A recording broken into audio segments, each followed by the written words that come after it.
All right, in today's podcast, I sit down with Ciro Ramos, one of our team leaders and an agent that almost 3 years now with the company that comes from a very interesting professional background. You'll really like to get to know Ciro and what he's doing in his real estate career. Take a listen.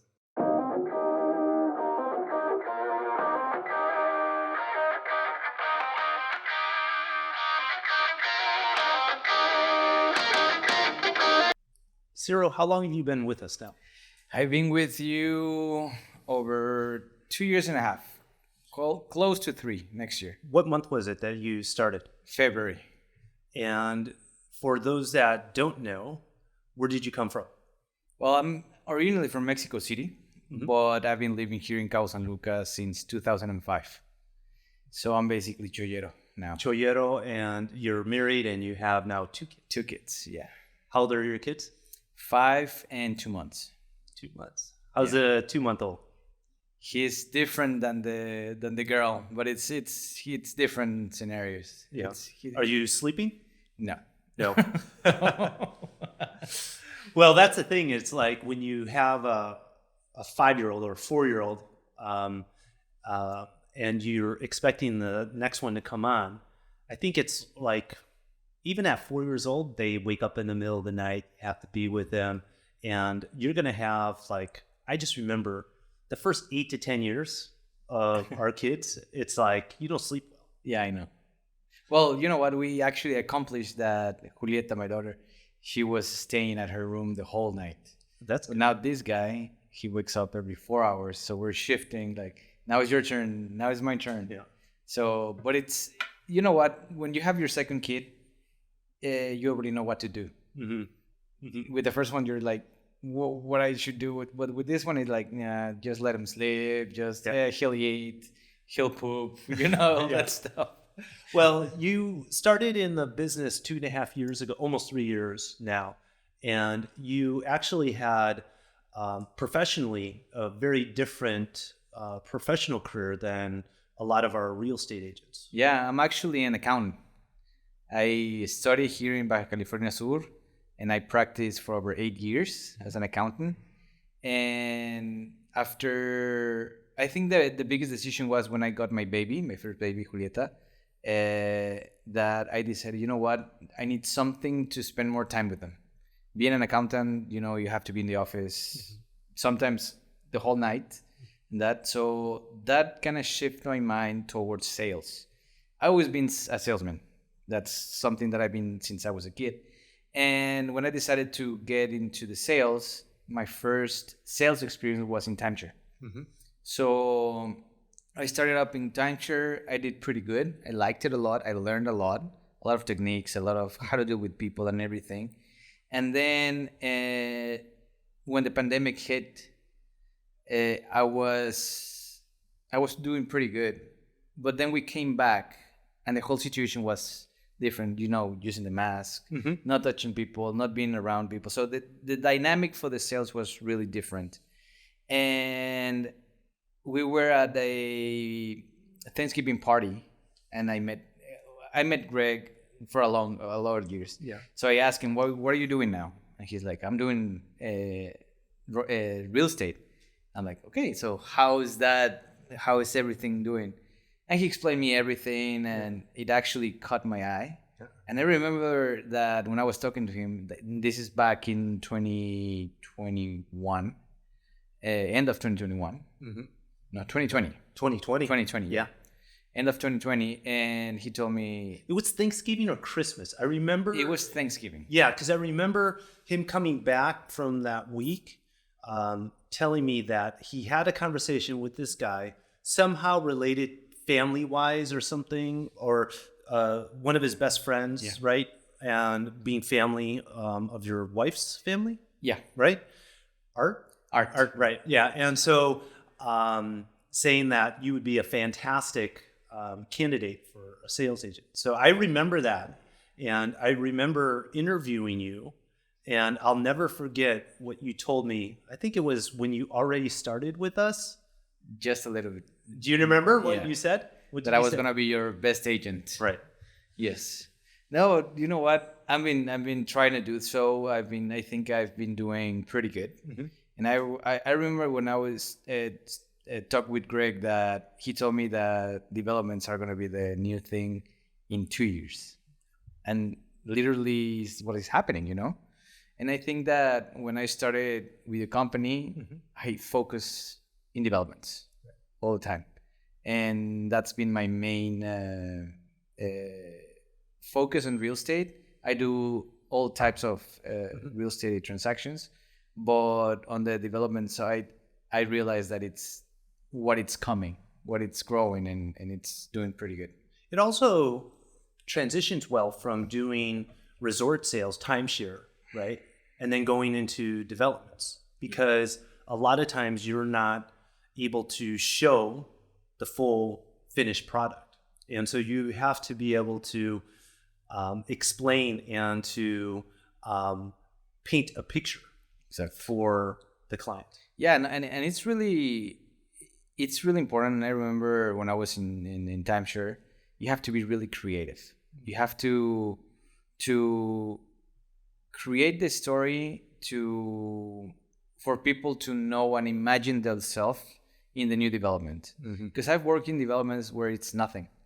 So you have to literally go in, show them the view, show them how everything is, make them get into the picture of what they're getting, along with the renders, with everything.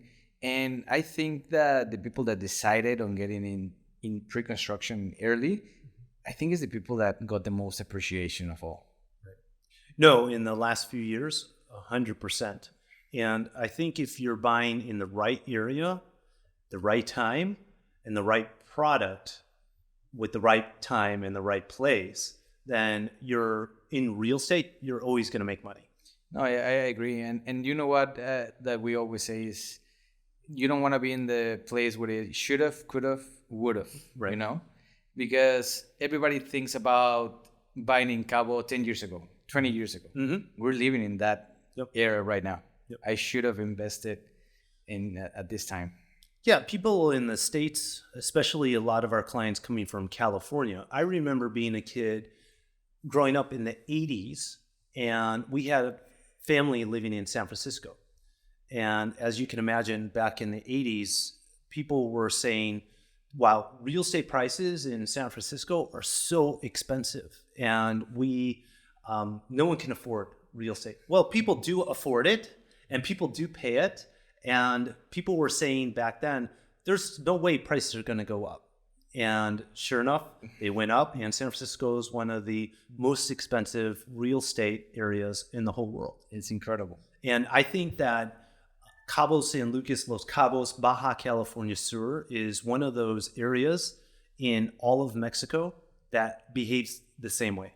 No, I agree. And you know what? The greatest thing about where we live in Baja California Sur is that we have Loreto, we have La Paz, Los Barriles, Eastcape, Todos Santos, Pescadero. Right.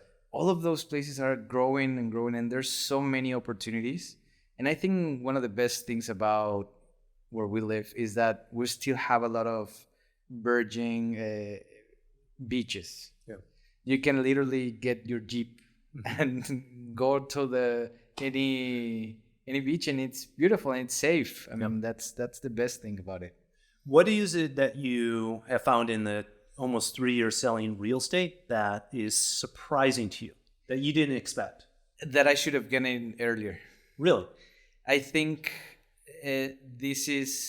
everybody has their own thing to do in life. And I think I found mine.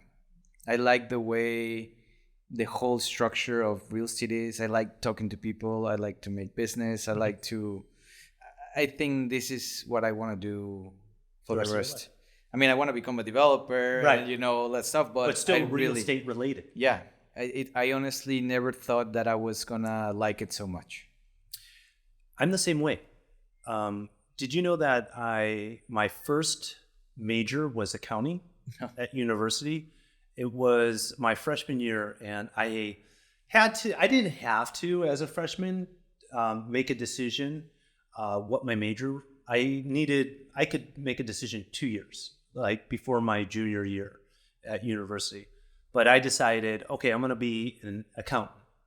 And I took my first accounting class. I'm like, oh, hell no. This is so boring. I mean, so essential in business, and you need to know it in business.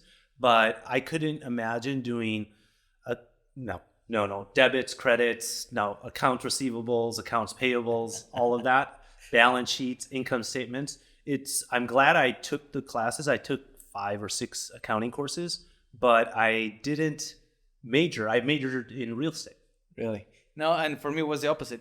I was actually looking towards IT. What? Yeah, I'm actually a pretty decent IT guy. Yeah. And when I get into the university, the career was full. There was no space for me. So, well, what I'm gonna do? I'm gonna do business administration. It was full. Yeah. The next one close was accounting. I was like, well, let's start with accounting. And actually, my first class, I said, I can make so much money with this. I like the business because I always been like business, you know. And I said, if I see the business from the inside, the business perspective, financial stuff, and everything, I think I'm gonna do better than most of the people. And funny is that the real estate and accounting and finances and interest and everything, it's just flows really easy for me. So that helped me a lot. So having the accounting background and being able to talk numbers helps in selling real estate. A lot. Because at the end of the day, it's a business for a lot of people. So it has to make sense. And a lot of people that doesn't know how taxes work, for me, it's really easy to explain it. So whenever I have people coming from the States or from anywhere, they need to know how the taxes work. If they want to do it as a business, how much it is, this and this and that. So for me, it's really easy to explain it. So I think that background helped me a lot, along with the financial part, numbers, projections, all that kind of stuff. It helps me a lot. I never asked you this question. 3 years ago, when you decided to get into real estate, were you interviewing with other companies? No. Did you think of, did you know of any other real estate companies? I knew just the classic ones, Century 21 or Remax and all of that. But when I heard about Ronival, it was all over the place already. Because I remember driving down the road and you have to see the big sign. Right. Ronival, what's Ronival? And at that time, Rebecca Curiel was working with you. And she told me about it. And I said, okay, what is this stuff about? She explained me, Greg explained me everything. And I said, I want to be with these guys. I know that that I can do my best effort to get into the best company. Because I know for a fact that I see the name everywhere. Right. And I thought, okay, these guys are big. And when I got into the company, I loved it. The way the company is, the people around us, all the agents, all the stuff that it's provided to us, it's incredible. What are some of the things that you valued the most in Ronival? I love the community itself. Everybody's friendly. I like all the clients that come in. You know, all the systems that we use. It's the technology. It's really important. I mean, I've talked to a lot of other companies. They don't have that. The media team, it's incredible. The media team's okay. The guys behind the cameras are like, ah! No, I know, but not a lot of people have that, you know? And honestly, and I think I've told you this, it's that you as a person, I really like and I look up to you because I think you're a straight up guy, you know? It's hard when you're working in a company and you don't look up to the person that it's leading the company. It doesn't work, for me at least. I mean, there's a lot of people that they don't care, but for me, for you to be something that it's real, that you know that you can talk, that I can call, that I can ask you questions, that's really important for me. Oh, that's cool. I mean, yeah. And you do call me and you send me, hey, can I give you a call? Yeah. And always. I think for me, in starting the company, it was important to be able to create opportunities similar to the opportunities that I was afforded. A lot of the opportunities were created by me, but if I can create those opportunities for people like you and everyone else in the company, and also I appreciate what you say is being able to look up to and admire or respect, because hopefully that gives you a guiding light, a direction to go towards, right? Yeah. And one of the strong principles that both me and Rocio believe in heavily is you should never be static. You should never be comfortable. You should always feel like you have a direction in the company to get bigger. And if you don't, then maybe that's the first sign to maybe look at an exit. You always have to have that ambition to go forward. And one thing that I always like is that every person that I know that know you, they like you. I mean, I haven't heard like, okay, this guy this and this. I haven't met that person. If somebody knows, just contact me. Or don't. All right. So how has the progress in terms of your real estate career gone? I believe this year is your best year ever.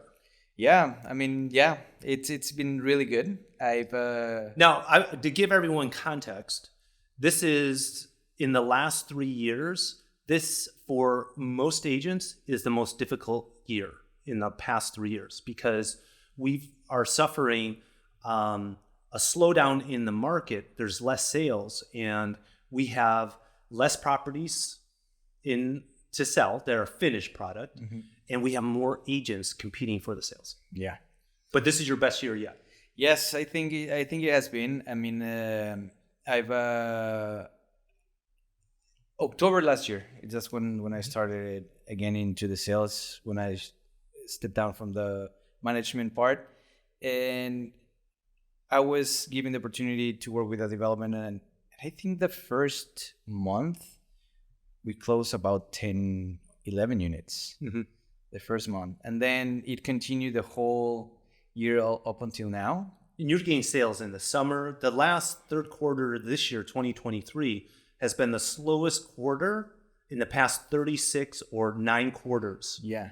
In the Cabo Real Estate market, the Baja Real Estate market. I did in that time around 8 transactions. 8 transactions. Yeah. Congratulations. So it's going there. It's good. And I'm happy. I like what I do. What do you attribute to that success? I think it's the focus. When you focus in a product that you like, or a niche on the real estate. Yeah. If you focus enough, you're gonna achieve it. You know, I focus in the developments, and I said, I'm just gonna do developments this year. This year is gonna be developments because there's so many, and the ones that we represent, I know they're a guarantee. So that helped me a lot to build the credibility to our clients. Right. And I love the developments that we work. So for me, focusing on those ones and giving the clients the best experience that they can have, I think that's really important. You know what they say, riches are in the niches. So when you said niche, you like that niche, you're doing the right thing. And it doesn't need to be new development sales. It could be luxury real estate, or it could be affordable housing. It's the niches. Exact. Is where the niche, the riches are. I think the pre-construction, it's my niche. And that's the majority of the inventory. And you know what also? I've been working with developments. A lot of developers follow me and they work with me. So I've actually sold a lot of land for a lot of developers that are planning on building their own projects in the future. So that also helps me. And I think that's in the future what it's gonna give us the most. Well, and for you, for your career to also continue to evolve, develop, get better, it's great to hear. You know, it's great to sell new developments, pre-construction, but how are you taking that knowledge and making it into bigger opportunities for you? And that's something that, I've done in my career. And the more you're around people that look at their business that way, the more you're going to be able to grow. No, and now that you mentioned that, I just recently became a team leader in the company. And all of my teammates, everybody is focusing on developments as well. Because I want to try to transmit all of the knowledge that I have on that part. And actually, 3 of my teammates are already on the SEAL team. Yeah, the newly developed development SEAL team that Ronival created. I'm really excited. We just had our a meeting today, and the energy and excitement around knowledge share and helping each other grow, how to generate more sales. Because in some markets, it's 70% of the inventory. 70% of the properties that are being offered in the market are pre-construction. Agree. So if you can't sell that, then you as a real estate agent, you're not making money. Yeah, and also one thing that I always talk to my teammates is that they have to start digging into the AI. And it's something, as I mentioned earlier, I'm kind of an IT guy, so I know how to move all this stuff. And I've been working with my teammates to get as much knowledge on the AI as possible. Because we don't want in the future that a computer gives a tour and get the sale. Right. Bro, potentially it could happen, Yep. Yeah, no. It's, we've gone through, the 19 years that I've been selling real estate here in Cabo, I've seen a few iterations of different technology come through. Not the least of which was our MLS system used to be a Microsoft Office Access database. And now we use the Flex MLS system. Yeah. It's a US technology that is a much more advanced system. That starting right there and then going into the smartphones and then all the applications and then what we use in terms of a CRM system, dialing system, transaction management software like SkySlope, all those kind of things that make our life easier and run more smoothly. Yeah, I know. No, and honestly, having all those systems, I cannot imagine myself doing real estate like old school paper, this and that, and having your file and it's hard. Yeah, and you lose it or catches on fire. Someone steals your car with the papers in the car. And it's like, oh my gosh, what? Where are you going to be? Where in 3 to 5 years? What do you see? I see myself in 3 or 4 years or 5 years with my own buildings, my own homes, as a developer. Cool. As a developer, I actually have a small little project that I'm probably going to start within the next months. And that's like my starting point. From there, I'm going to keep developing and selling. Cool. I don't think I'm going to leave real estate. I know I'm not. I mean, why would you? It's fun. It's challenging. It's exciting. It's always changing. Yeah. And I get to spend time with my family. Yeah. Which for me, that's super important. I mean, having time to just go to the beach, you know? Yeah. Not being in an office. Yeah. For me, the offices don't work. But I see you in the office from time to time. I know, but you don't want to go to an office 9 to 5, 6 days a week. You like to be out and I can sit in the office for 1 or 2 hours. Yeah. That's it. Oh, I'm the same way. I'm the same way. I have to go, or I'd rather go around town and, other stuff. All right. Well, Ciro, I appreciate you sitting down and talking about you and your business. Much more success that you've already accomplished in the less than 3 years. I'm really proud of you. Thank you very much. And thank you for having me in your company. Yeah, no, it's my pleasure. And everyone, until the next one, bye for now. Bye. Thanks for listening to this episode of the Nick Fong Podcast. Make sure you subscribe to the podcast and the YouTube channel at youtube.com/Ronival Real Estate. And follow Nick on Instagram at NickFong_Ronival. Ready to find your Baja dream home? Check out the latest property listings at Ronival.com or findmexicohouses.com. Hasta luego.